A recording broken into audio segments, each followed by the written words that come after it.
Ingat, di dalam fuel cell ini, sistem yang ada adalah bukan membakar gas hidrogen. Jadi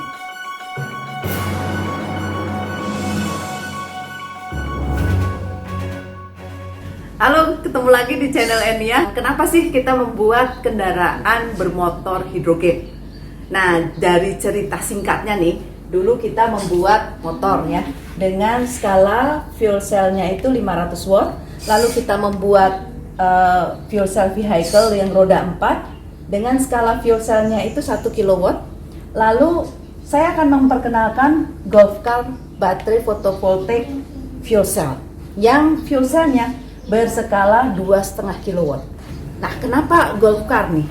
Karena kita punya photovoltaik yang bisa ditaruh di atas Golf Car-nya.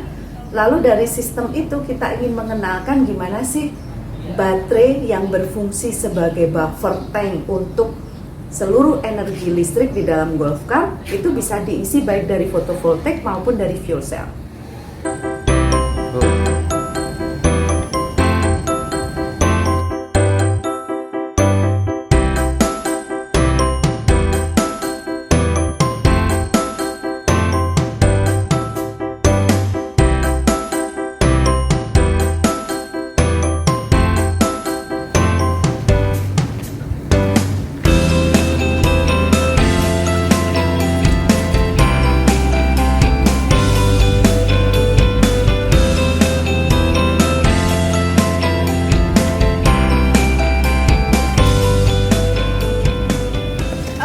Teman-teman, ini saya perkenalkan Golf Car ini motor listriknya 3,7 kW dan di atasnya kita kasih photovoltaik sebesar 200 watt.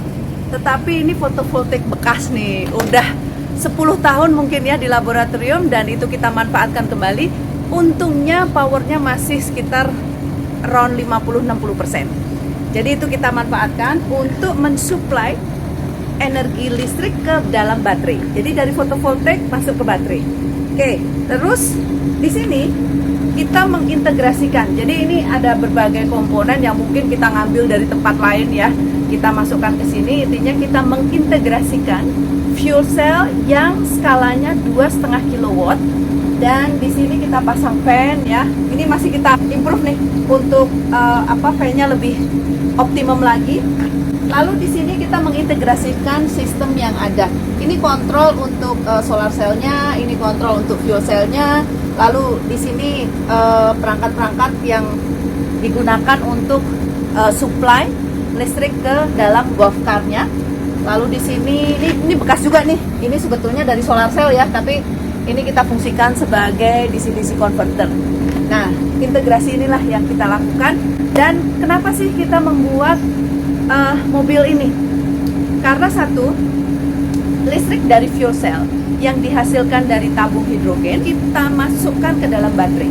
Jadi semuanya masuk ke dalam buffer yang ada di dalam baterai dan kita akan bisa mengontrol kapan solar cell digunakan, kapan fuel cell digunakan, lalu berapa besar. Nah, itu sedang kita dalami. Jadi saat ini kita sedang ngotak-atik banyak hal.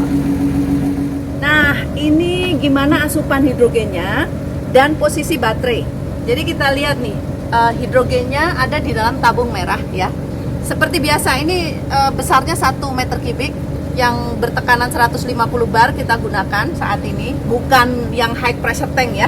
Terus di sini tadinya ada baterai yang besarannya 100 Ah milik dari Golf Car-nya sendiri. Nah, baterai ini kita ganti, lalu kita kurangi space-nya dan saat ini sekitar 50-80%. Jadi baterainya tetap digunakan karena kita ingin belajar mengkombinasikan listrik dari fotovoltaik sendiri dan dari fuel cell. Ini masuk ke dalam baterainya seperti ini.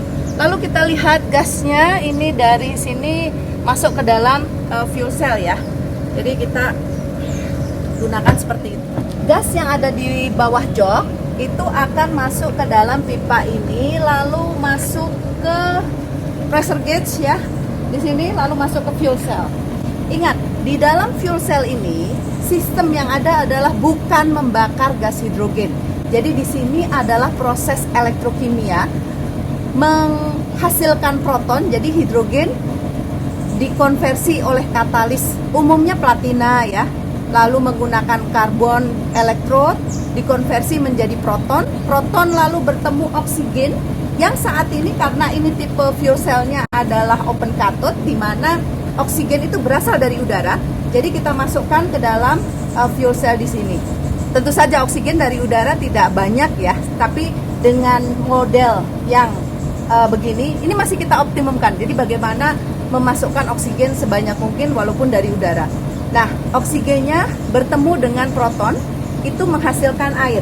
Airnya akan keluar dari outlet sendiri.